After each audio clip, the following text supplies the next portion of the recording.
Assalamualaikum warahmatullahi wabarakatuh. Waalaikumsalam warahmatullahi wabarakatuh. Perkenalkan, nama saya Muhammad Fardi Lutfi. Dan saya Muhammad Rizal. Dan saya Marnia Friani Siahaan. Dan saya Nurul Zaman. Dan saya Ruslan Damsyaki. Pada hari ini kami akan melakukan wawancara pada Bapak Utomo selaku Sekcam Setia Janji untuk memenuhi tugas, yaitu tugas teknik pembacaan berita. Setelah perkenalan, langsung kami masuk ke kantor MUI. Oke, assalamualaikum warahmatullahi wabarakatuh. Kami dari Fakultas Dakwah semester 4 ingin mewawancarai alumni kita. Alhamdulillah dari Fakultas Dakwah sukses sekarang menjadi Sekcam Setia Janji. Maka dari itu, pada kesempatan kali ini kita akan mewawancarai beliau. Semoga menjadi inspirasi buat kita semua. Sebelum itu, kita akan berkenalan dulu kepada beliau. Assalamualaikum warahmatullahi wabarakatuh. Waalaikumsalam warahmatullahi wabarakatuh. Terima kasih kepada adik-adik yang telah berkunjung bersilaturahmi kepada saya. Sebelum kita berbicara lebih lanjut, saya akan memperkenalkan diri dulu. Nama saya Utomo SAG. Tempat tanggal lahir Sungai Rengas 23 Januari 1976. Anak 4 orang. Dan alamat tinggal saya di lingkungan 2 Kelurahan Sungai Rengas, Kecamatan Kota Kisaran Barat. Saya pendidikan SD di SD 015863 Sungai Rengas, tamat. SMP Negeri 3 Kisaran di Mutiara, tamat. SMA-nya SMA Madrasah Aliyah Al Jamiatul Wasliyah di Pangkal Titi, Kecamatan Kisaran Timur, selesai. Dan sempat saya nganggur setahun, dan tahun berikutnya saya menyambung atau kuliah di Institut Agama Islam Darul Ulum Fakultas Dakwah. Tahun 2001 saya selesai.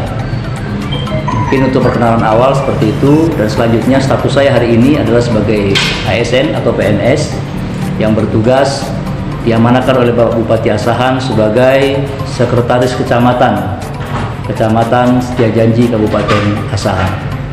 Sementara perkenalan itu dulu. Assalamualaikum warahmatullahi wabarakatuh. Waalaikumsalam. Oke, kawan-kawan pasti penasaran dengan sosok beliau. Maka dari itu, mari simak selanjutnya tentang mengapa sih beliau itu bisa memilih Fakultas Dakwah. Apa sih keistimewaan Fakultas Dakwah itu? Oke, simak berikut ini. Terima kasih adik-adik sekalian. Jadi motivasi saya kenapa masuk ke Fakultas Dakwah, memang jujur saya katakan, di awal saya tamat Madrasah Aliyah waktu itu saya ngambang. Saya bertanya kepada kawan, kepada famili, kepada saudara. Intinya belum ada kepastian saya harus kuliah di mana. Tapi tekad hati ini harus kuliah. Dan terbenak di pikiran saya waktu itu, saya harus mengambil tarbiyah karena keinginan saya itu menjadi seorang guru.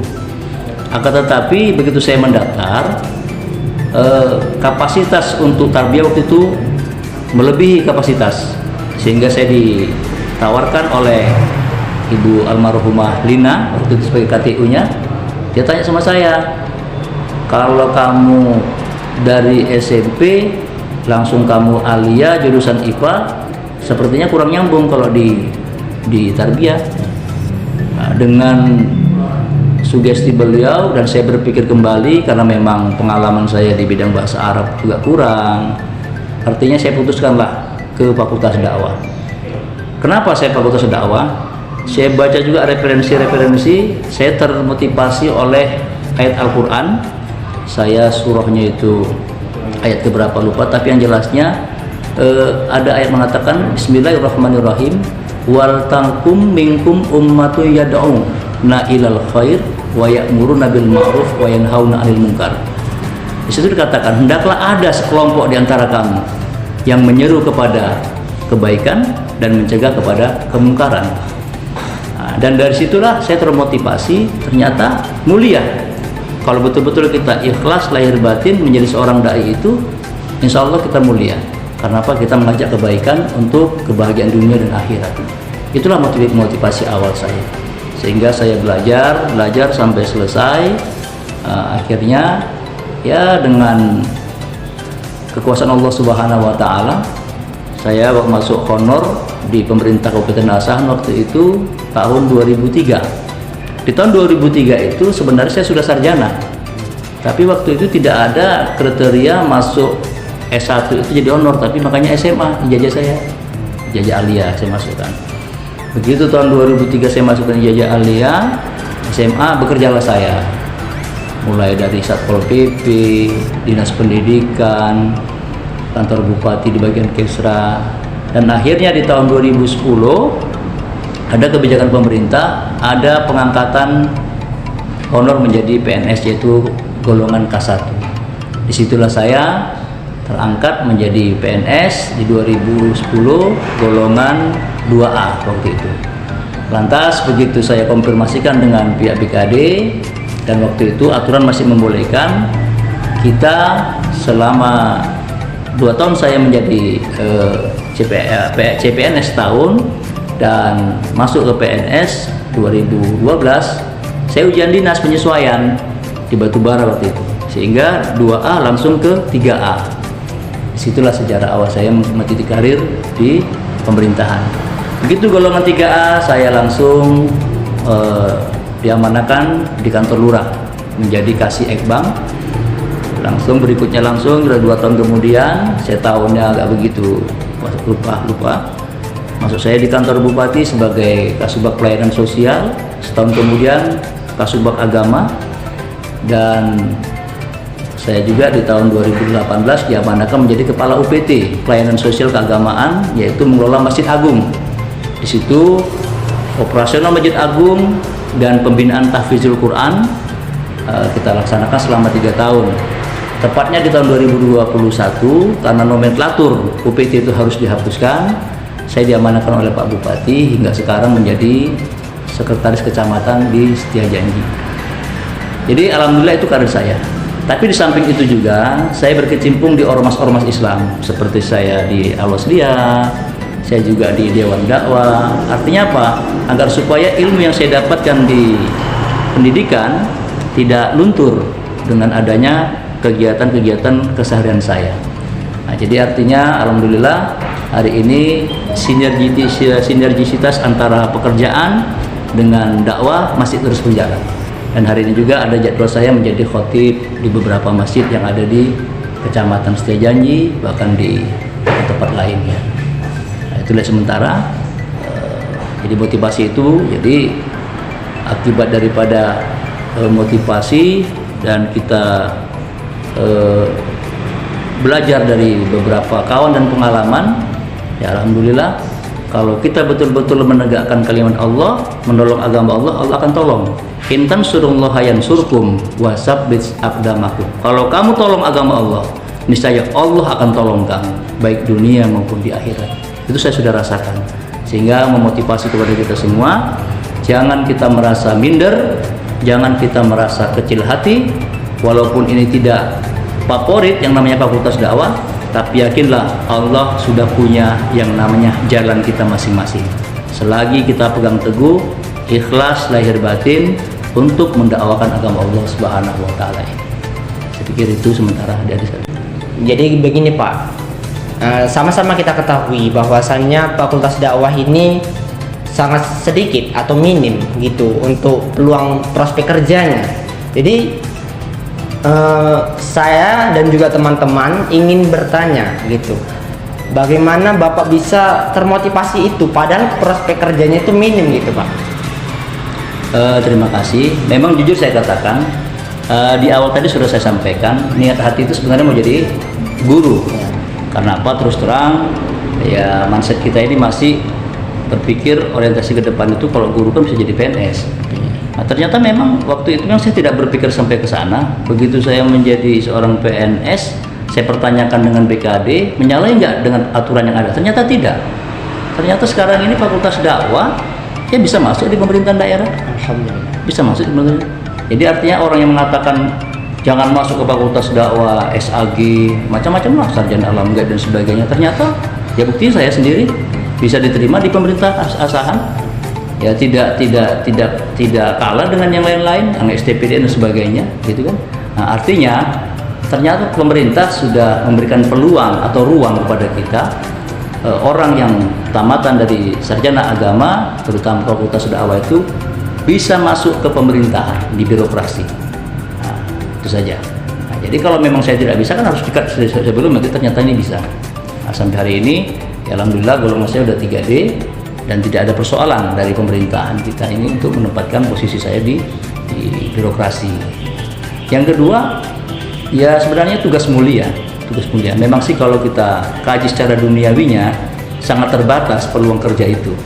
Tapi kalau kita profesional, betul-betul kita menggali ilmu agama ini dengan yang bagus dan menyampaikan di masyarakat dengan ada teknik tertentu, ya mungkin itu juga sudah menjadi bisa bidang profesional kita. Nah, kenapa ini sekarang fakultas dakwah menjadi sepi, artinya tidak ada peminatnya? Karena memang menyampaikan dakwah itu tidak bisa semua orang bisa. Dia ada teknik tertentu, bagaimana menyampaikan intonasinya, bagaimana kita untuk menyampaikan biar supaya masyarakat yakin dengan Al-Quran, dengan hadis, memotivasi mereka agar supaya bisa bertakwa kepada Allah. Itu tidak semudah itu. Nah, jadi banyak orang yang merasa minder, apa mampu. Akhirnya apa? Dia merasa udah tinggalkan aja lah. Nah, padahal kalau kita telaah lebih dalam, fakultas dakwah ini luas. Dia bisa menjadi penyuluh, bukan penyuluh agama saja, penyuluh umum. Kenapa? Di dalam fakultas dakwah itu diajari tentang masalah retorika dan protokoler. Tinggal bagaimana kita mengembangkannya itu di tengah-tengah masyarakat. Jangan kita berfokus kepada textbook atau yang ada di buku, tapi lebih kita kembangkan, kita keluar, ikut kita organisasi, ikut kita di pengajian, sehingga untuk mematangkan diri kita ini kita punya keterampilan tertentu di samping syarat dasar kita menjadi seorang sarjana agama tadi. Ya banyak kita ketahui dia sarjana agama tapi di bidang tarbiyah bisa dia dakwah. Banyak orang sarjana agama jurusan syariah bisa menjadi seorang dai. Kok malah sebaliknya dia jurusan dai tak bisa menyampaikan. Nah, itu juga menjadi tanda tanya kita. Jadi kembali ke kita tadi itu, fakultas dakwah itu adalah merupakan prospek ataupun tugas mulia dari Allah Subhanahu wa taala, menyampaikan kebaikan kepada umat sehingga bisa membahagiakan orang lain disebabkan diri kita itu. Itu saja.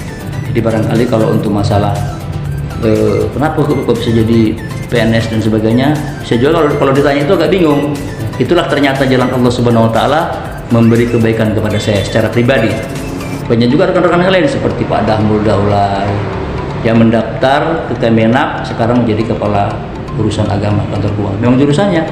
Nah, sementara ini agak janggal, sarjana agama kok di birokrasi begitu. Bahkan alhamdulillah tanggal 20 sampai dengan tanggal 25 kemarin saya diamanahkan oleh Pak Bupati Asahan untuk mengikuti diklat khusus untuk Sekcam se-Indonesia di Jakarta. Jadi untuk Sumatera Utara itu hanya 3. Yang pertama Gunung Sitoli, yang kedua dari Langkat, yang ketiga Asahan. Nah, ini merupakan mungkin perhatian Pak Bupati. Ternyata walaupun jurusan agama bisa sejajar dengan jurusan-jurusan lain di birokrasi. Alhamdulillah, terima kasih kepada Pak Bupati Asahan yang telah memberikan amanah ini kepada saya, dan insya Allah kedepannya akan lebih baik setelah saya mengikuti acara diklat di Jakarta kemarin. Kan jadi gini kan Pak, kita itu semua pengen kali semuanya sukses. Semua orang pasti pengen sukses. Apakah fakultas dakwah ini bisa meyakinkan mahasiswa-mahasiswanya itu sukses? Dan bagaimana cara jalannya? Terima kasih. Kalau masalah sukses, kita harus juga mengetahui definisi sukses itu apa. Kalau kita generasi muda ini, sukses itu diartikan dengan kekayaan. Dia punya kereta, dia punya rumah, dia punya kendaraan dan sebagainya, fasilitas yang mumpuni gitu. Tapi kalau makna sukses secara hakikinya itu adalah ada ketenangan lahir dan batin. Tenang kita. Artinya apa? Dari sisi ekonomi juga kita ya mampu untuk menghidupi kehidupan kita, dan kita dari segi keilmuan kita juga kita bisa berguna bagi masyarakat lain. Khairun nas anfa'uhum linnas. Khairun nas anfa'uhum linnas. Sebaik-baik manusia itu adalah manusia yang berguna bagi manusia di sekitarnya. Nah, jadi konsep itulah kadang-kadang kita tidak menerjemahkan secara luas. Terkadang kita vakum dengan dunia kita. Sekolah, rumah, tanpa kita untuk mengkaji lebih dalam makna itu. Makanya saya punya moto hidup. Hidup sekali, hidup punya arti. Hidup sekali, hidup punya arti. Dalam artian hidup di dunia sekali, tapi kita punya arti di sekitar kita. Nah, artinya janganlah terus kita itu setelah kita hidup ini hanya diri kita dan keluarga kita, sementara masih ada orang-orang di luar sana itu butuh uluran tangan kita, butuh sentuhan daripada komunikasi kita, butuh sentuhan yang namanya motivasi untuk mereka belajar dan hidup dan sebagainya. Makanya hari ini saya tidak berdiam diri, walaupun setiap hari Sabtu saya libur, saya ngajar juga. Saya ngajar di Madrasah Aliyah di kampung saya dirikan yayasan dengan beberapa rekan. Dan saya tidak ambil itu yang namanya, motivasi saya bukan uangnya saya ambil, tapi saya bisa memberikan ilmu kepada anak-anak di sekitar kampung saya. Saya mengajar aliyah, yaitu Quran hadis, setiap hari Selasa, cukup 1 jam saja. Nah, jadi kalau bagaimana jaminan sukses, semua jaminan itu hanya Allah Subhanahu Wa Taala. Tinggal kitalah berproses, kita berusaha, jangan kita mentok di dunia kita di dakwah ini, tapi kita lebih berpendar lagi. Karena apa? Yang tahu duniamu itu, kata Rasulullah, lah kamu. Kejarlah duniamu itu. Nah, jadi artinya jangan kita mentok itu, kita harus punya skill yang lain. Nah, boleh kita, gak usah malu-malu. Saya juga dulu sewaktu kuliah saya berdagang, jualan saya tempe di Pajak Kartini. Nah, pagi saya jam 4 subuh bangun saya jualan tempe, pulang saya jam 7 saya mengajar di Mandoge, kuliah saya malam ngajar ngaji, itulah rutinitas saya.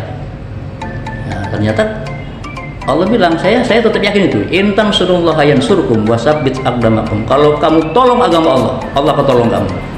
Tapi jangan kita macam-macam, betul-betul ikhlas. Nah, jangan kita gengsi, kadang-kadang kita kuliah bawa gerobak aja malu. Tidak. Teman saya sekarang ini, satu letting saya itu jual untir-untir kami dulu pernah.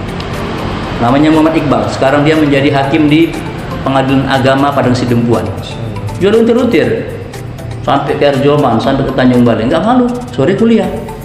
Narik becak, sampai ketiduran di becak dia. Becak dayung, bukan becak mesin. Nah, ternyata Allah sudah mau tahu, ini sungguh-sungguh. Manjada wajada. Siapa yang sungguh-sungguh pasti mendapat. Jangan gengsi. Nggak salah kalau kita jual kayu bakar. Nah, kita temukan hari ini tuh. Nah, kita sudah pakai baju yang namanya seperti ini, wah janganlah. Kita harus pakai pulpen, tidak. Jadi karena motivasi itulah saya banyak belajar, terampil saya di bidang itu, alhamdulillah.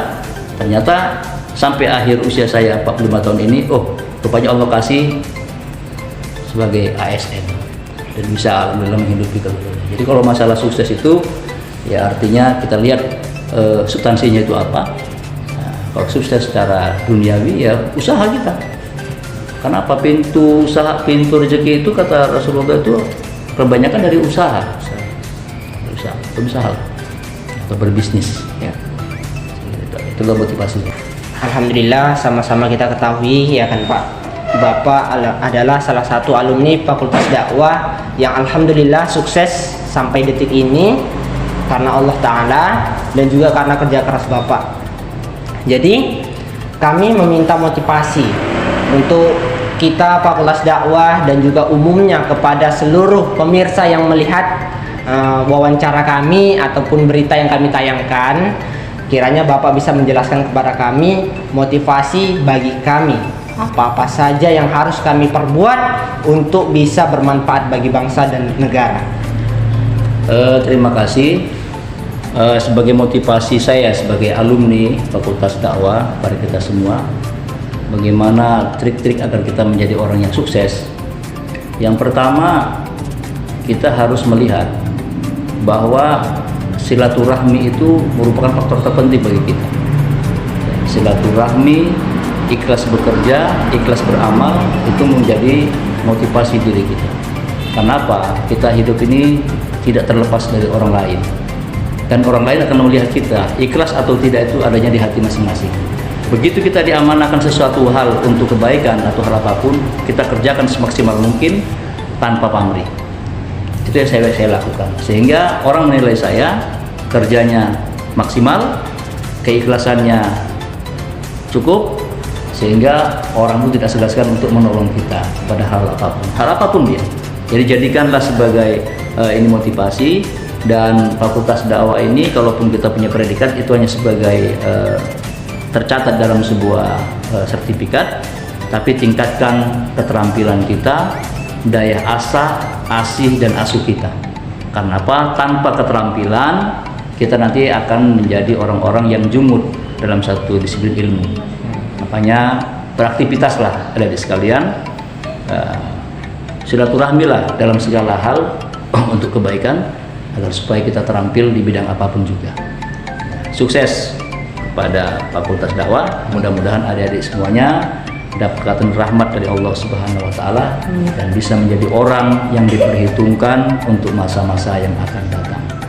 Terima kasih. Assalamualaikum warahmatullahi wabarakatuh. Waalaikumsalam warahmatullahi wabarakatuh. Alhamdulillahirrahmanirrahim. Telah kita saksikan bersama bagaimana motivasi dari beliau yang senantiasa memotivasi bagi kita. Jangan takut masuk di Fakultas Dakwah. Karena apa? Sudah ada di samping kita orang yang sukses dari alumni Fakultas Dakwah. Alhamdulillah. Maka dari itu, sahabatku dan juga teman-teman yang ada di sana, jangan ragu-ragu memilih fakultas, karena kesuksesan ada di tangan kita, bukan di tangan fakultas, tapi di tangan kita. Takbir. Allahu Akbar. 3. Baik, terima kasih pada Bapak Utomo yang sudah memberikan kami motivasi, ilmu, dan juga wawancara yang sangat berkualitas bagi kami. Semoga apa-apa yang Bapak yang sampaikan kepada kami bisa untuk melanjutkan generasi-generasi ke depannya. Amin. Amin. Ya Rabbal Alamin. Dengan wabillahi taufiq wal hidayah, wassalamualaikum warahmatullahi wabarakatuh. Waalaikumsalam warahmatullahi wabarakatuh.